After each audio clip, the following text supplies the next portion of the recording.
Masyarakat diminta untuk kembali patuh pada protokol kesehatan. Saat ini kita dihadapkan pada masa adaptasi kebiasaan baru.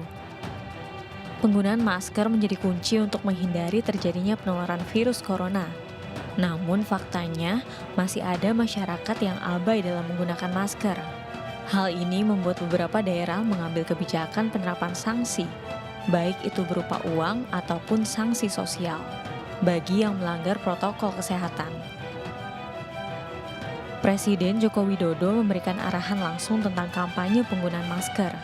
Menurut Presiden, saat ini promosi pemakaian masker masih kurang. Padahal pemakaian masker adalah kunci pencegahan penularan corona sebelum vaksin tersedia. Ini sekali lagi ini perlu saya ingatkan karena kunci sebelum vaksinnya itu disuntikkan ke masyarakat, kuncinya saya kira paling penting adalah pemakaian masker.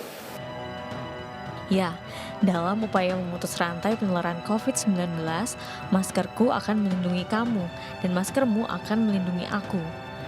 Kita akan bahas lengkapnya malam ini di Indonesia Bicara.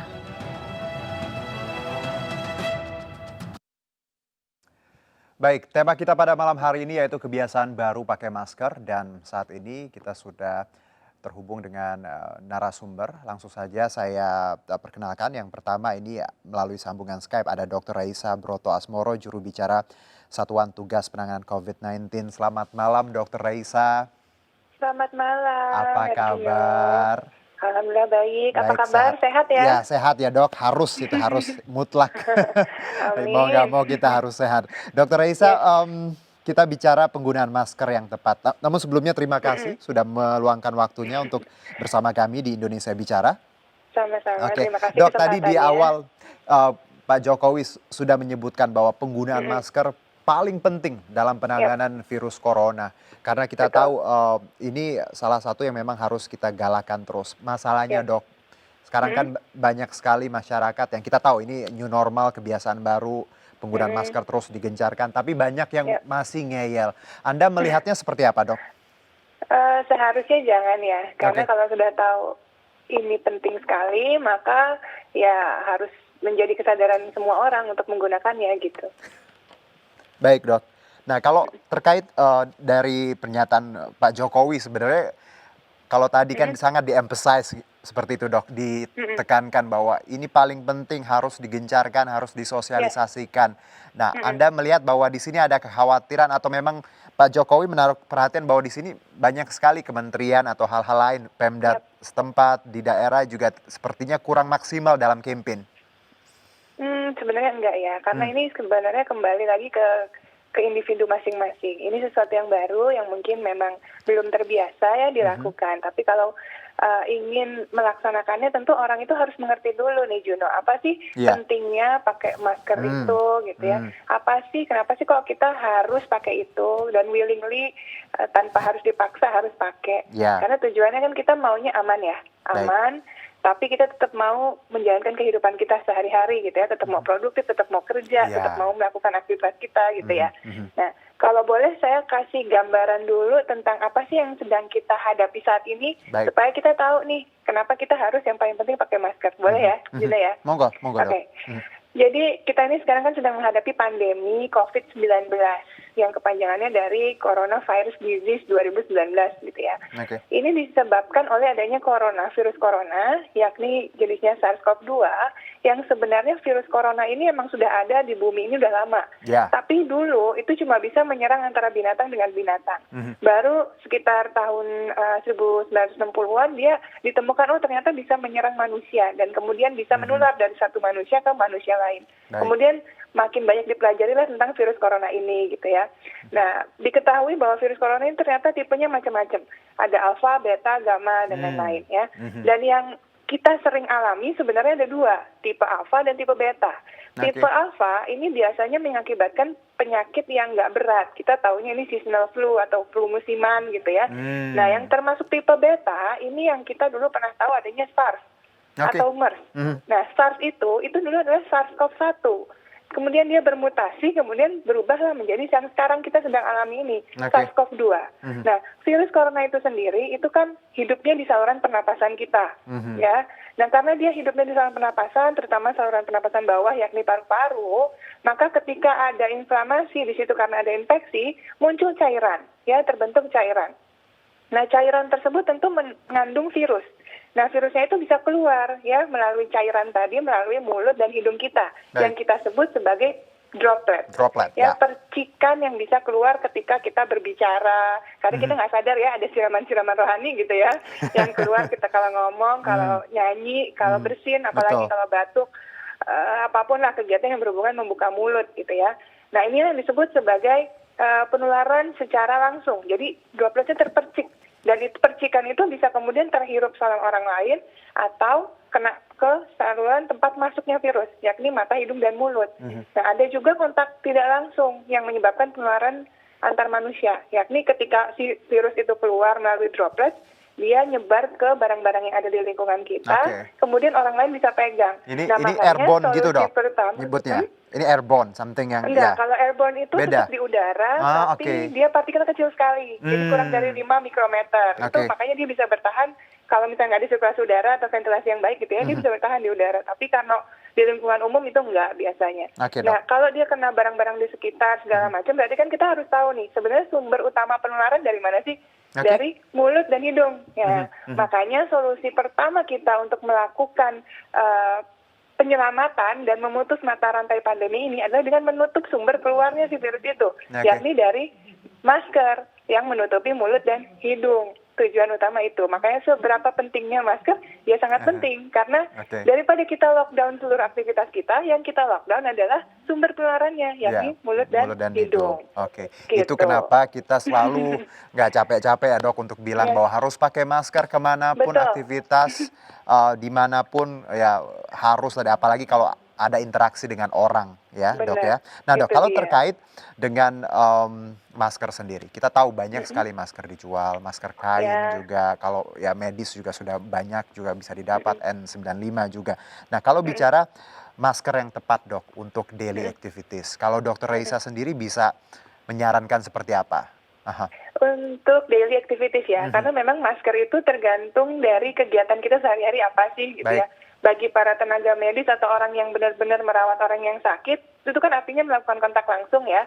Itu tentu harus minimal pakainya masker medis atau masker N95. Tapi untuk masyarakat umum yang berinteraksi dengan orang lain, apalagi tetap menjalankan 3M lainnya, yakni adanya menjaga jarak dan mencuci tangan dengan baik, itu sebenarnya cukup masker kain. Ya, masker kain, tapi ada syaratnya. Masker kain ini yang disarankan adalah 3 lapis atau 3 ply, di mana lapisan paling luar itu lapisan anti air atau hidrofobik, yang kalau misalnya ini kan mencegah supaya percikan dari orang lain nggak kehirup sama kita. Jadi si air itu nggak masuk, jadi kesaring di lapisan luar. Kemudian lapisan paling dalam itu justru yang menyerap air, atau bahannya biasanya katun gitu ya. Tujuannya supaya kalau kita bicara segala macam ya nggak nyebar kemana-mana, tapi keserap di kain itu. Gitu. Terus lapisan tengahnya itu boleh lapisan anti air atau lapisan katun, tapi apapun itu yang menghalangi antara kedua lapisan itu. Gitu. Sebenarnya minimal itu aja syaratnya. Nah kalau masker kain yang sekarang banyak beredar dok, yang kita tahu juga sudah banyak pengrajinnya juga, masyarakat juga. Karena kan di awal kita sempat disarankan untuk menggunakan masker kain daripada masker medis, karena kan kita sempat kekurangan stok. Namun sekarang mudah didapat, sudah banyak. Dokter sendiri lebih menyarankan yang mana sih dok sebenarnya untuk ya mungkin yang beraktivitas di kantor, naik angkutan umum, apakah kain itu cukup atau sebenarnya lebih baik kalau memang ada stoknya ya masker medis juga lebih safe seperti itu? Masker kain aja, karena kan kita sering ganti, apalagi beraktivitas di kantor gitu ya. Dan hemat kita juga ya dok, bisa dicuci. Lebih hemat, bisa dicuci, dan ramah lingkungan gitu kan. Iya, dan lebih nyaman dipakainya. Iya, dan juga modelnya trendy-trendy loh dok sekarang ya. Bisa matching loh sama baju. Bener. Saya juga punya banyak tuh dok, dikirimin batik lah segala macam. Tapi memang kreativitas makin bagus, dan kita lihat bahwa it's a new fashion juga ya untuk kita. New fashion icon ya. Betul. Nah dok, kalau bicara masker kain, sebenarnya berapa kali harus tiap hari harus dicuci, diganti atau seperti apa dok? Iya, maksimal itu penggunaannya 4 jam sekali itu harus ganti. 4 jam Atau sekali, kalau udah basah atau lembab. Ya, jadi kalau misalnya 2 jam ternyata udah basah atau lembab, ya ganti gitu. Jadi maksimal 4 jam sekali. Jadi kalau mau aktivitas di kantor misalnya lebih dari 8 jam, ya harus bawa ekstra ya, supaya kita bisa ganti-ganti. Ya, ini menarik bahwa sebenarnya kita harus juga punya stok masker lebih dari satu ya dok ya untuk beraktivitas ya harus. Nah ini juga bisa Anda taruh di tas atau seperti apa karena satu aja nggak cukup kadang ya dok untuk satu hari ya. Benar. Nah dok, kalau ini menarik juga dok. Kemarin saya sudah sempat juga lihat di Instagram dokter udah jawab sih soal olahraga, masker dan olahraga. Nah ini juga mungkin pemirsa Indonesia Bicara pengen tahu lagi gimana sih dok kalau kita bicara terkait aktivitas olahraga baik itu outdoor maupun indoor harusnya pakai masker atau enggak. Banyak yang mengeluh nih dok pakai masker nafasnya terenggak-enggak padahal sebenarnya enggak gitu mengurangi oksigen ya dok ya sebenarnya ya yang saya baca. Tapi seperti apa sih dok? Ini memang sering banget mengakibatkan pro dan kontra ya. Ya, masih debatable. Olahraga, debatable banget gitu. Karena balik lagi soal faktor keamanan, kenyamanan, dan fungsinya. Semuanya seperti apa. Tapi memang di masa pandemi ini, yang disarankan sampai sekarang kan sebenarnya olahraga di rumah aja. Ya, olahraga nggak di luar rumah atau berkumpul. Tapi bosen dok di rumah dok. Itu dia. Kalau bosan, sebenarnya kita harus ingat tujuan kita mau olahraga itu benar-benar untuk menyehatkan tubuh masing-masing individu, atau alasan untuk berkumpul atau berkerumun dengan orang-orang. Niatnya buat apa ya? Niatnya buat apa? Kalau untuk olahraga tuh masing-masing individu kita jaga jarak aja, kita nggak bareng sama orang lain, itu nggak perlu pakai masker, nggak apa-apa kalau nggak nyaman ya. Tapi yang disarankan kan sebenarnya ketika kita berada di ruang publik, terus berinteraksi dengan orang lain, harus pakai masker. Jadi ketika olahraganya kumpul-kumpul, ya tetap harus jaga jarak dan tetap harus pakai masker, mau nggak mau gitu. Dan ada pilihannya sih sebenarnya, sport mask itu bisa digunakan kalau pengen yang lebih nyaman. Sport mask juga ada yang ada filternya, ini sudah banyak dijual, yang saya juga lihat beberapa tempat olahraga mereka udah beberapa pengguna sudah pakai. Tapi dok kalau kita bicara seperti aktivitas masih terkait olahraga dok. Kalau di luar misalnya when no one's around misalnya nggak ada orang, nggak apa-apa ya dok kita buka maskernya. Iya nggak apa-apa. Jadi kita lihat sitcom dulu ya. Yes, itu dia. Ketika begitu, kok di depan ada kerumunan, kok ada orang, kita pakai maskernya. Itu nggak apa-apa. Makanya mau olahraga, bawa maskernya juga harus banyak. Betul sekali, ya. Besok udah weekend, berarti lari harus 2 ya dok ya maskernya. Iya dong. Kalau udah basah apalagi hati-hati. Banyak kuman-kuman yang timbul kan, mikroba di kain yang basah. Jadi harus lebih sering lagi diganti kalau berkeringat. Apalagi ini juga banyak yang mengeluh loh dok. Teman-teman kita, khususnya cewek-cewek pakai masker jerawatan katanya dok. Nah, itu harus ganti berarti maskernya dan pilih yang nyaman kainnya. Gitu. Dok, ini kalau kita tadi masih bicara masker terkait cara mengenakan dan melepaskan yang benar. Mau makan atau mau apa seperti banyak sekali kan yang kemarin juga dikritisi tidak boleh ditaruh di dagu, harusnya dilepas seperti itu, ditaruh di tisu atau seperti apa sih dok cara melepas yang benar? Iya nggak boleh ya, nggak boleh taruh di dagu dan nggak boleh dinaik turunkan. Ya. Yang pertama tuh cara menggunakan masker yang seperti tepat. Ini. Itu dia. Harus tangannya bersih dulu ya. Jadi pastikan tangan kita bersih karena kita mau menyentuh area yang rentan ya, daerah wajah kita tempat masuknya si virus itu. Jadi pastikan tangan kita bersih. Terus kemudian juga kalau mau pakai itu pakai masker seperti biasa yang menutupi hidung sampai pipi dengan rapat sampai ke dagu. Jadi jangan pakai masker cuma mulutnya aja atau dagunya aja atau matanya aja. Beda ya ke masker tidur ya. Jangan dong. Jadi nggak boleh ya. Jadi benar-benar harus rapat ya. Terus begitu make itu jangan dipegang-pegang kain depannya. Ini kebayang nggak sih? Kain itu kan fungsinya jadi kayak saringan ya, Juno ya. Kalau kita nyaring teh, bagian yang kotor kan adanya sisanya ampasnya di atas. Kita bayangin ini bagian yang tersaring sama kita, itu nempelnya di bagian kain luar. Jadi kalau misalnya kita sering sentuh-sentuh, itu kan bagiannya kotor ya, kita malah nyentuh bagian yang kotor. Apalagi kalau dinaik turunkan, ya kita kayak memeperkan kotoran ke bagian yang rentan gitu, tempat masuknya virus. Terus nggak lupa juga cara melepaskannya nih Juno. Jadi setelah tahu makainya, lepasnya juga harus tahu bahwa karena tadi kainnya nggak boleh dipegang, kita lepas maskernya dari talinya. Ya, jadi talinya dibuka, diarahkan keluar atau menjauhi tubuh kita, kemudian kita cepat dengan hanya menyentuh si talinya aja dan masukkan ke tempat khusus yang berbeda dengan masker bersih atau barang-barang lain supaya tidak mengkontaminasi barang-barang yang kita bawa gitu. Dok, kalau ada banyak masyarakat yang saya juga lihat, teman-teman saya juga saya lihat ketika mereka melepas, ditaruh di tempat yang memang khusus, kantong atau seperti apa, lalu disemprot dok pakai, let's say mungkin sanitizer walaupun yang tadi yang aman seperti itu. Ini benar nggak sih dok penggunaan yang ini? Dokter juga pasti sering lihat ya atau sering dapat aduan orang semprot-semprot pakai sanitizer maskernya, gimana dok? Jadi banyak macam sebenarnya ya. Apakah itu desinfektan yang khusus untuk barang-barang atau ada yang untuk tangan? Justru kalau untuk tangan pasti kurang efektif untuk barang ya. Kalau untuk barang harus dilihat lagi kalau masker itu mau kita gunakan lagi. Apakah itu termasuk desinfektan yang mengandung bahan yang aman atau food grade? Kalau enggak ya jangan. Ya kalau misalnya ini emang untuk barang mati dan bukan untuk dihirup atau berinteraksi dengan tubuh kita ya jangan. Gitu. Jadi lihat food grade atau enggak ya dok ya. Itu dia. Nah dok, ini bicara anak-anak ya, untuk anak-anak. Kita tahu ya kita punya adik-adik di rumah, punya buah hati segala macam. Kadang kan juga punya aktivitas di luar. Kita tahu mereka juga kadang harus pakai masker dan ya tadi kalau kita convince ke orang dewasa mungkin akan lebih gampang. Tapi ketika ke anak-anak, mereka juga kadang 5 menit udah risih seperti itu. Ini gimana dok? Ya cara kita tadi memberikan pengertian ke anak-anak harus pakai masker. Gini, kalau sampai sekarang disarankan itu anak-anak memang belum boleh beraktivitas di luar rumah. Ya, sarannya seperti itu. Karena pertama, kalau kita mau keluar rumah, kita mau berinteraksi dan beraktivitas, kita udah harus bisa memastikan setiap individu itu sudah siap untuk menjalankan minimal 3M sebagai protokol kesehatan. 3M tadi. Memakai masker, menjaga jarak, dan mencuci tangan dengan baik. Nah, apakah anak-anak sudah bisa memakai masker dengan baik? Saya rasa butuh proses ya. Dan apakah kita mengenakannya, apakah dia tahu nih nggak boleh pegang kain atau nggak naik turun, apakah dia bisa? Ya, orang dewasa aja butuh waktu ya untuk membiasakan. Kemudian kedua, apakah dia bisa jaga jarak dengan anak-anak lain? Biasanya anak-anak sukanya berkerumun tuh ya.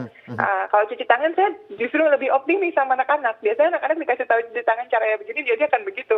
Kalau orang dewasa malah agak lebih susah biasanya. Nah, tapi sampai sekarang dari IDAI pun tidak menyarankan untuk anak-anak di bawah 2 tahun untuk menggunakan masker. Makanya kalau mau beraktivitas di luar rumah, pilih aktivitas yang tidak berinteraksi dengan orang lain atau benar-benar jaga jarak dari orang lain dan berada di lingkungan yang terbuka. Jadi kalau anak-anaknya masih duduk di stroller gitu ya, bisa diberi pembatas pada strollernya. Jadi dia tidak perlu mengenakan masker atau face shield kalau dia mau. Ya biasanya di bawah 2 tahun emang agak susah ya.